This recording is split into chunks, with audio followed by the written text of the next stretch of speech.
4 जून को चुनाव के नतीजे आने वाले हैं और इसलिए लोग कह रहे हैं 4 जून को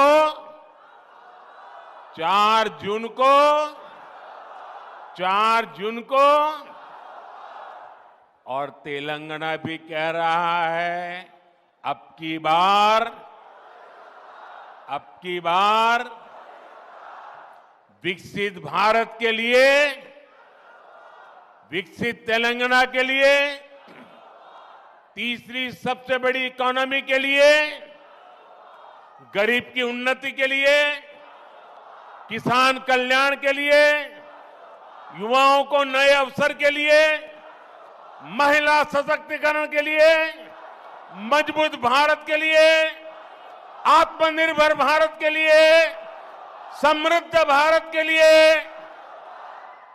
नाल्गो वन्नलो दाटाली बीजेपी की वोटू वैयाली। साथियों, तेलंगाना की ये धरती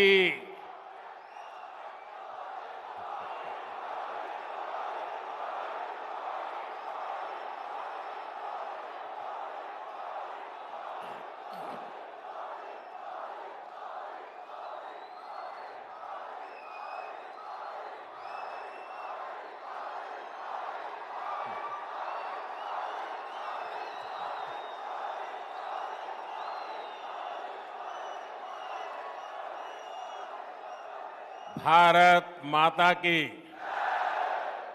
देखिए मेरा कितना सौभाग्य है,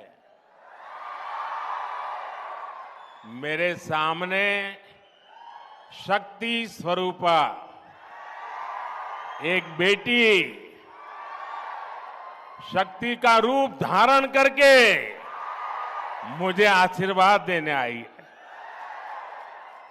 उधर भी एक बेटी देखिए शक्ति स्वरूपा बन के मुझे आशीर्वाद देने आई है, और इधर देखिए इतनी माताएं बहनें शक्ति स्वरूपा आज मोदी को आशीर्वाद दे रही है।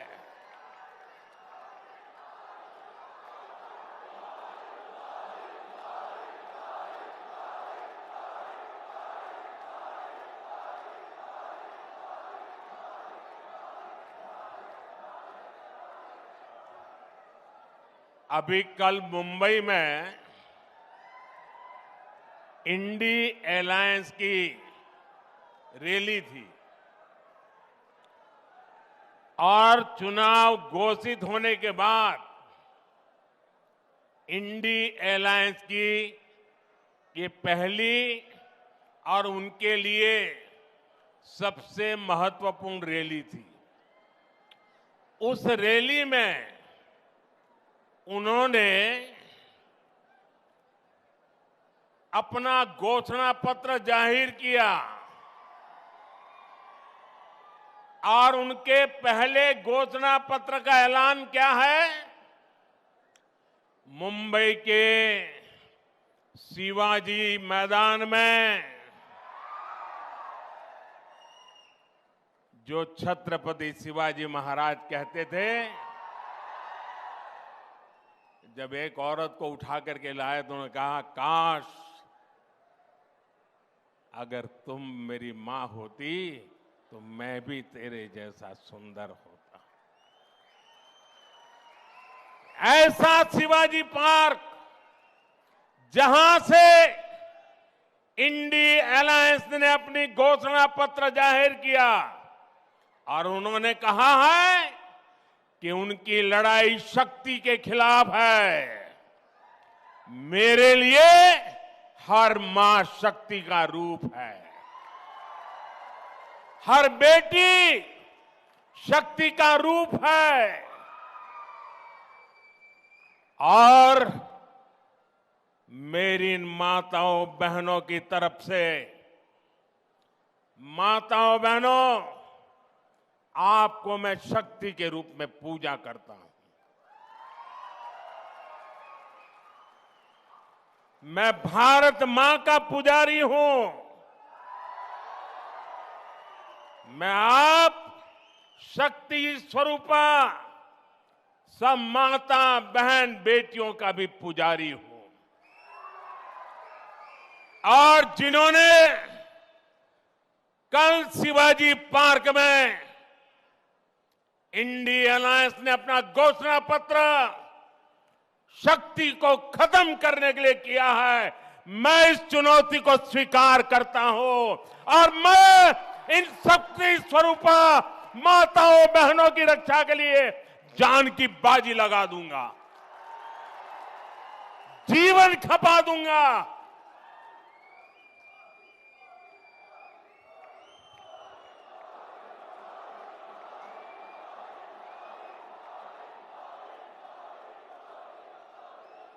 क्या भारत की धरती पर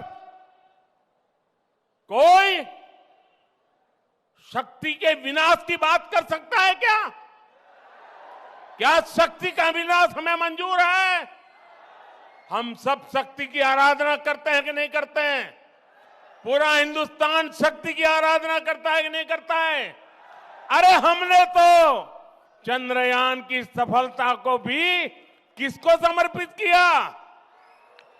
चंद्रयान की सफलता को भी, जहां चंद्रयान ने लैंड किया, हमने उस सफलता को भी शिव शक्ति नाम देकर के शिव शक्ति को समर्पित किया है।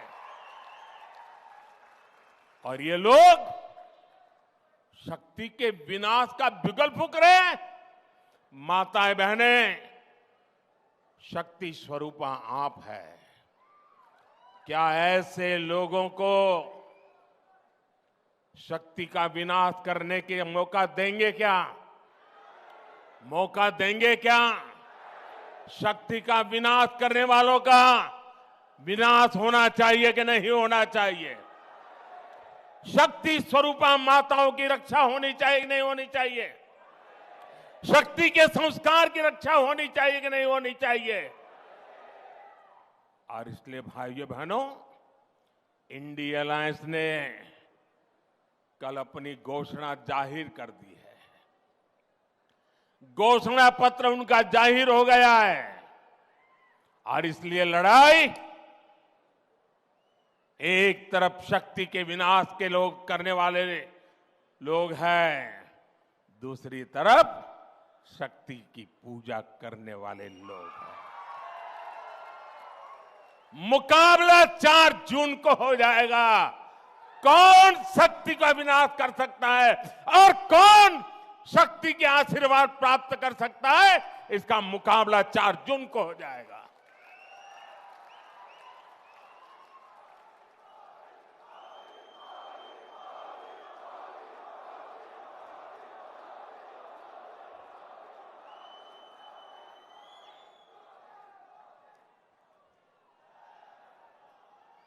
साथियों, तेलंगाना की ये धरती कोई साधारण धरती नहीं है। ये वो धरती है जिसने अंग्रेजों से संघर्ष किया, जो रजाकारों के अत्याचारों से लड़ाई लड़े। इस धरती ने देश की अखंडता और सम्मान के लिए संघर्ष किया। बावजूद इसके आजादी के बाद तेलंगाना को कांग्रेस के सियासी षड्यंत्रों को सहना पड़ा। एक और वो कांग्रेस पार्टी है जिसने तेलंगाना के सपनों को कुचला है। दूसरी ओर वो बीआरएस है जिसने यहां के लोगों की भावनाओं का इस्तेमाल किया, सत्ता पाई और बाद में जनता से विश्वासघात कर दिया। तेलंगाना का निर्माण के पहले 10 वर्षों तक बीआरएस ने पहले 10 साल बीआरएस ने तेलंगाना को जम करके लूटा है। लूटा है कि नहीं लूटा है? और अब कांग्रेस ने तेलंगाना को अपना एटीएम स्टेट बना लिया है। तेलंगाना से लूटा गया ये पैसा दिल्ली तक जाता है, वहां परिवारवादी लोगों की तिजोरी में पहुंचता है। फिर इसी पैसे का इस्तेमाल देश में झूठ और बंटवारे की साजिशों की फंडिंग के लिए होता है। और तेलंगाना के लोग जानते हैं, एक घोटालेबाज दूसरे घोटालेबाज पर कभी कार्रवाई नहीं कर सकता। इसलिए जो कांग्रेस पार्टी चुनाव के समय बीआरएस पर घोटालों का आरोप लगाती थी, आज वही कांग्रेस बीआरएस की फाइलों पर हाथ धरकर बैठ गई है। साथियों, बीआरएस और कांग्रेस की मिली भगत कितनी जबरदस्त है, ये भी आज तेलंगाना के लोग देख रहे हैं। आज बीआरएस के घोटालों पर कांग्रेस की बोलती बंद हो गई है। कालेश्वरम स्कैम के अरबों रुपए कहां चले गए? कांग्रेस में कोई इसका जवाब नहीं मांग रहा है। और कांग्रेस जो सैकड़ों वादे करके सरकार में आई थी, वो क्यों पूरे नहीं हो रहे? बीआरएस में कोई ये सवाल नहीं पूछता। दोनों एक दूसरे को बचा रहे हैं, दोनों एक दूसरे की जम करके मदद कर रहे हैं और सब कुछ पर्दे के पीछे कर रहे हैं। और जब दोनों पार्टियों के स्कैम की जांच होती है, तो दोनों मिलकर के क्या करते हैं? एक ही काम, मोदी को गाली, मोदी को गाली, मोदी को गाली, यही करते हैं ना। दिन रात मोदी मोदी सिवाय कुछ करते हैं क्या ये लोग?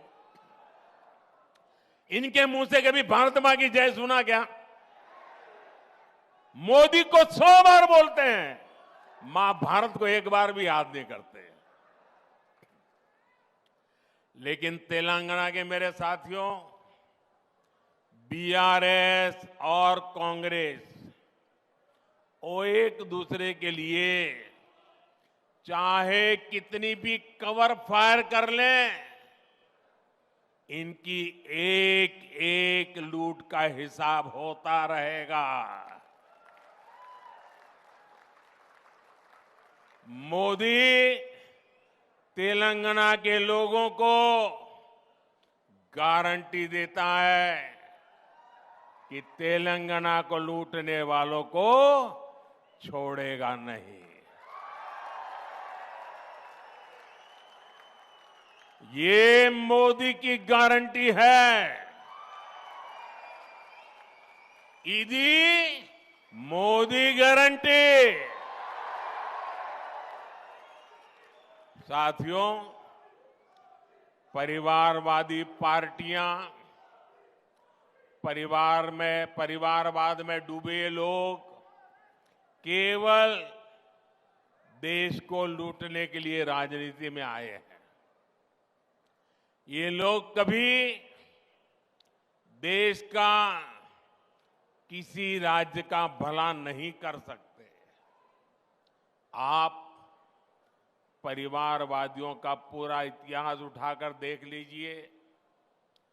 देश में जितने भी बड़े घोटाले हुए हैं, उनके पीछे कोई न कोई परिवारवादी पार्टी ही मिलेगी।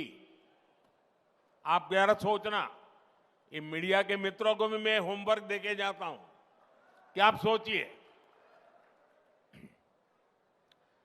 देश में लाखों करोड़ का 2G स्पेक्ट्रम घोटाला हुआ, किसका नाम आया? दिल्ली दरबार का संरक्षण और डीएमके परिवार की करतूत। देश में नेशनल हेराल्ड घोटाला हुआ, किसका नाम आया? कांग्रेस का सबसे बड़ा परिवार जो कांग्रेस पार्टी को चलाता है, उनका नाम आया।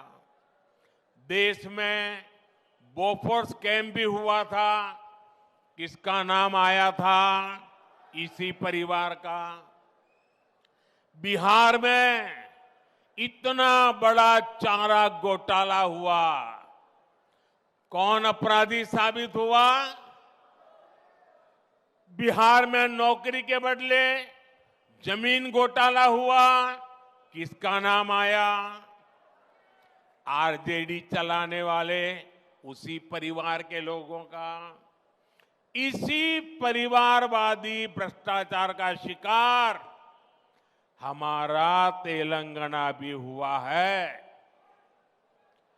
परिवारवादी बीआरएस ने प्रदेश में कालेश्वरम घोटाला किया है।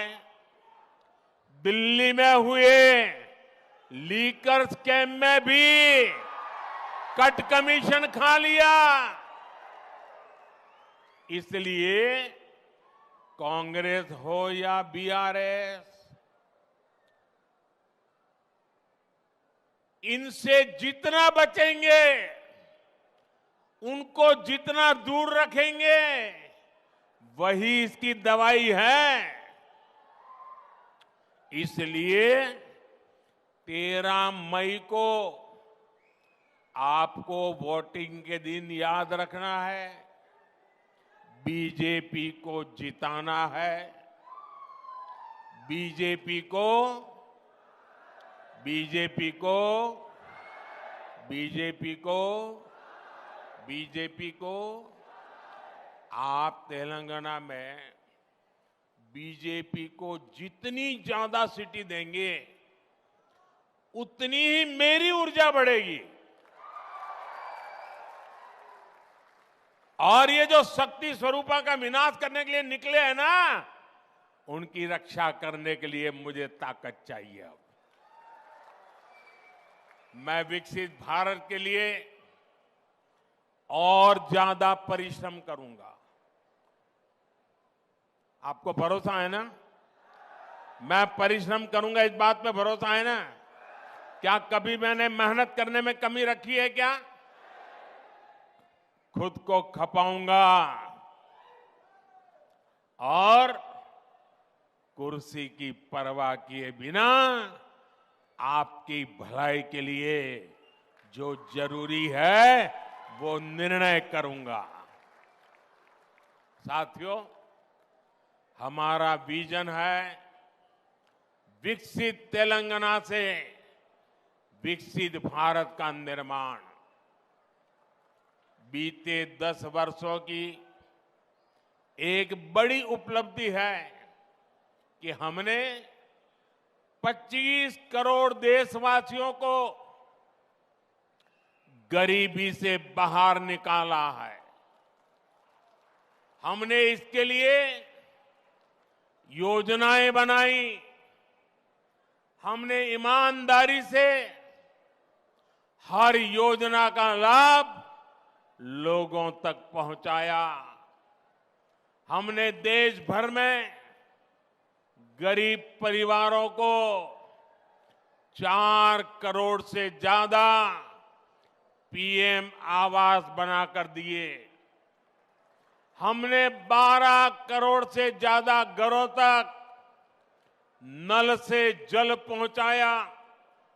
हमने देश के 50 करोड़ लोगों को बैंकिंग व्यवस्था से जोड़ा। आज 50 करोड़ से ज्यादा गरीबों को आयुष्मान कार्ड से मुफ्त इलाज सुनिश्चित हुआ। पीएम स्वनिधि जैसी योजनाओं के जरिए गरीबों को आत्मनिर्भर बनाने के लिए हजारों करोड़ रुपए की सहायता दी। साथियों, हमारी सरकार ने इन सभी योजनाओं का लाभ तेलंगाना की जनता तक बिना किसी भेदभाव के पहुंचाया है।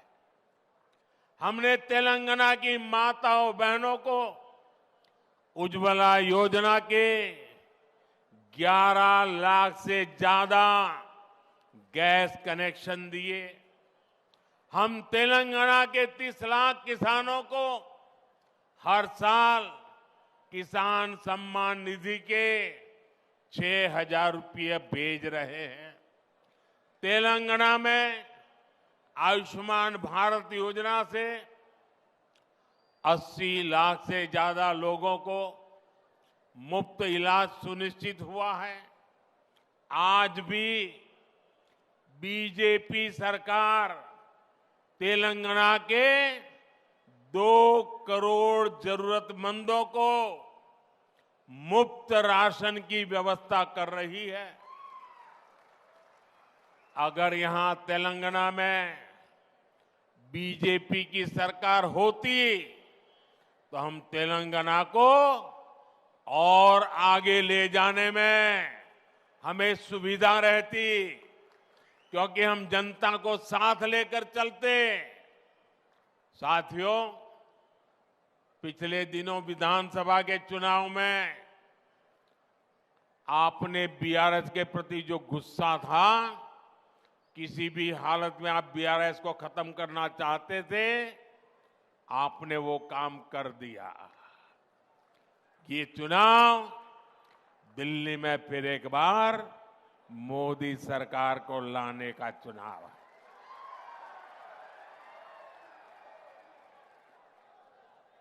साथियों, हमने सिर्फ 10 साल में भारत को दुनिया की 5वीं बड़ी अर्थव्यवस्था बनाया है।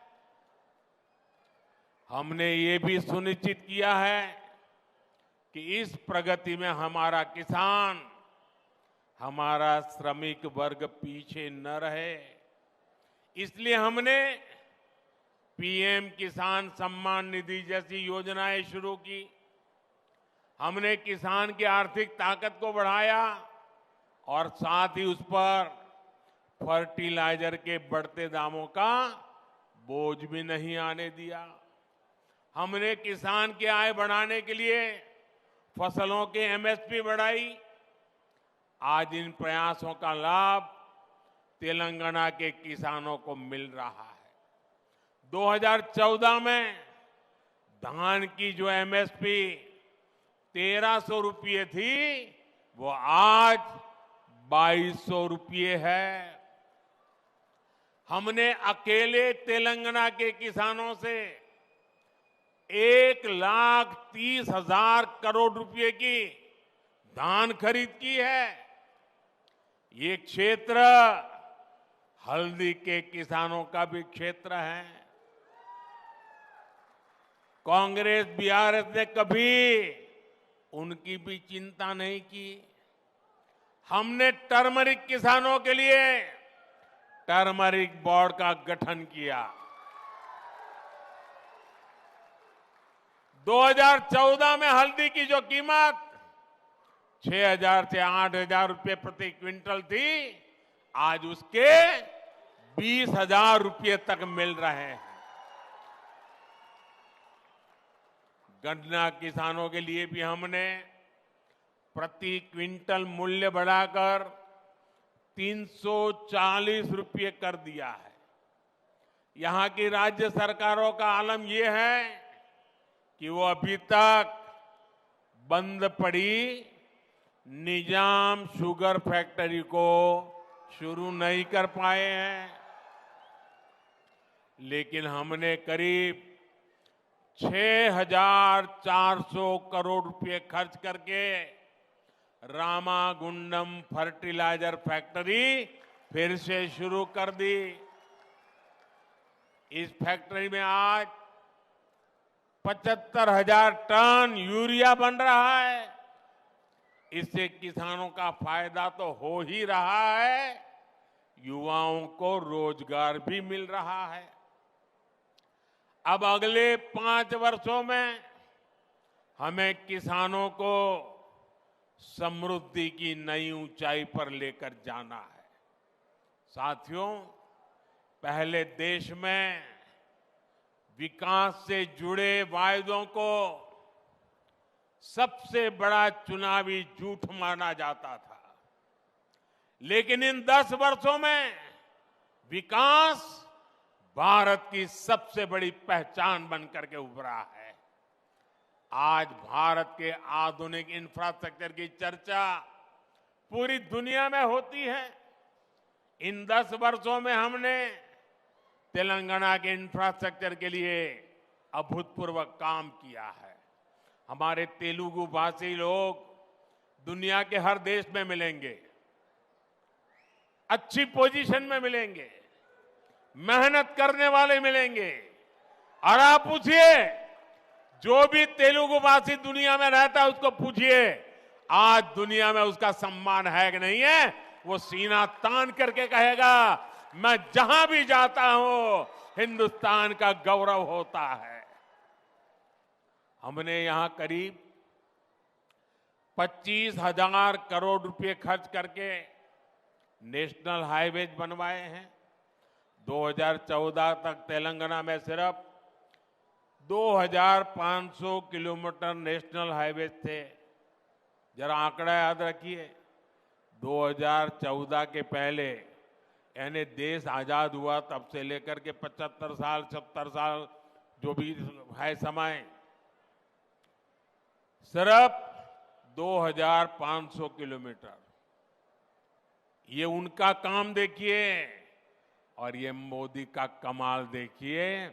हमने केवल 10 वर्षों में 2,000 किलोमीटर नेशनल हाईवे बना दिए। करीमनगर से वारंगल के बीच 2,500 करोड़ रुपए के 4 लेन प्रोजेक्ट जैसे विकास के काम यहां हुए हैं। हम तेलंगाना के रेलवे स्टेशनों को भी आधुनिक बना रहे हैं, यहां वंदे भारत कनेक्टिविटी बढ़ा रहे हैं। साथियों, आने वाले 2 जून को तेलंगाना के जन्म के 10 साल पूरे होंगे और इसलिए 4 जून को नतीजों के बाद केंद्र में भाजपा सरकार बनेगी। वो देश के साथ ही तेलंगाना के अगले दशक का भी भाग्य बनाएगी। इसलिए अगले 5 वर्ष तेलंगाना के लिए बहुत अहम है। अगले 5 वर्षों में हम तेलंगाना के हाईवेज और एक्सप्रेसवेज इस नेटवर्क को और आधुनिक बनाना चाहते हैं। अगले 5 वर्ष में हम यहाँ के रेलवे इंफ्रास्ट्रक्चर को बेहतरीन बनाएंगे। अगले 5 वर्षों में हमें डिजिटल इंडिया का विस्तार गांव-गांव तक करना है। अगले 5 वर्षों में हमें ग्रामीण क्षेत्रों में हजारों नए गोदाम बनाने हैं ताकि किसानों को लाभ हो। अगले 5 वर्षों में हमें घरों पर ज्यादा से ज्यादा सोलर पैनल लगवाने हैं ताकि बिजली बिल 0 हो जाए। और इस सब में तेलंगाना और तेलंगाना के प्रतिभाशाली युवाओं की बहुत बड़ी भूमिका होगी। ये 18वीं लोकसभा का चुनाव है। 18 साल के ऊपर के हर युवा को विकसित भारत के लिए वोट करना है, विकसित तेलंगाना के लिए वोट करना है। और ये तब होगा जब आप इस चुनाव में कमल के निशान पर बीजेपी को अपना आशीर्वाद दें। इस चुनाव में निजामाबाद से भाई अरविंद धर्मपुरी गारू, करीमनगर से पंडित संजय कुमार गारू और पेद्दापलई से मेरे भाई गोमासा श्रीनिवास भारी मतों से इनको विजयी बनाना है। आशीर्वाद मिलेंगे आपको, हर पोलिंग बूथ में जिताएंगे, हर पोलिंग बूथ में जाएंगे। और मैं आपको एक और बात कहूंगा, अभी किशन रेड्डी जी ने इसके विषय में विस्तार से बताया। अब देखिए, मैंने एक हिम्मत की है। अब वो हिम्मत तो मेरी तब काम आएगी जब आप मेरी मदद करेंगे मदद। देखिए, मैंने मेहनत की है, हिम्मत भी की है, लेकिन आपकी मदद के बिना कुछ होना नहीं है। करेंगे मदद? देखिए, मैंने एक काम किया है, टेक्नोलॉजी की मदद से मैं अब तेलुगु में आपसे बात करना चाहता हूं। 100% तो नहीं हो सकता, लेकिन 80-90% तो हो जाएगा। लेकिन इसके लिए आपको एक काम करना पड़ेगा। करेंगे? आप अपने मोबाइल फोन पर सोशल मीडिया में जो एक्स होता है ना, एक्स साइट होती है, वहां जाकर के नमो इन तेलुगु हैंडल पर जाइए, तो वहां ये आपका सेवक आपसे तेलुगु में बात करेगा। अच्छा, मेरा एक और काम करेंगे आप? पहले वाला तो करेंगे ना? सब बताइए, करेंगे ना? जरा हाथ ऊपर करके बताइए, करेंगे ना? अच्छा, दूसरा एक काम करोगे? अभी मैंने ये हिम्मत की है, शुरुआत की है। अगर आप उसको सुन करके उसमें क्या क्या गलतियां रह गई है, उसमें क्या क्या कमी रह गई है, क्या मुझे बताएंगे क्या? आप मेरे टीचर, काम करेंगे ना? मुझे सिखाएंगे ना तेलुगु? तो मुझे आपकी मदद चाहिए। मैं तेलुगु में आप लोगों से लगातार बात करना चाहता हूं, और इसलिए मैंने टेक्नोलॉजी का उपयोग किया है। मैं चाहता हूं आप ही नहीं, पूरा तेलंगाना अपने मोबाइल फोन पर मोदी को तेलुगु में सुने। और आप जब मोबाइल पर ऐप्स पर जाकर के नमो इन तेलुगु डाउनलोड करोगे, फिर आप किसी को भी कह सकते हैं, ये गड़बड़ मत कर, मोदी मेरी जेब में है। ऐसा कह सकते हैं ना? देखिए, ज्यादा से ज्यादा लोगों तक मुझे अपनी बात पहुंचानी है, उनकी भाषा में पहुंचाने का मैं प्रयास करूंगा। लेकिन उसके लिए तेलंगाना के हर मोबाइल फोन पर मोदी होना चाहिए, मोदी इन तेलुगु होना चाहिए। और मैं आपको गारंटी देने आया हूं, मैं विकसित तेलंगाना की गारंटी देता हूं दोस्तों। मुझे विश्वास है आप भी मुझे इस बार तेलंगाना में बीजेपी का परचम लहराने की गारंटी देंगे ना? आप भी मुझे गारंटी देंगे ना? देखिए, आपकी गारंटी के लिए आप अपने मोबाइल का फ्लैश चालू कीजिए, आपके मोबाइल का फ्लैश लाइट बनाइए। ये मुझे गारंटी देनी है आपको। आपके मोबाइल फोन की फ्लैश लाइट, हर किसी के मोबाइल की फ्लैश लाइट जलनी चाहिए। ये आपकी गारंटी है मुझे। ये आपकी गारंटी है मुझे, ये मेरे तेलंगाना के भाइयों बहनों की गारंटी है। मेरे साथ बोलिए भारत माता की, भारत माता की, भारत माता की। बहुत बहुत धन्यवाद।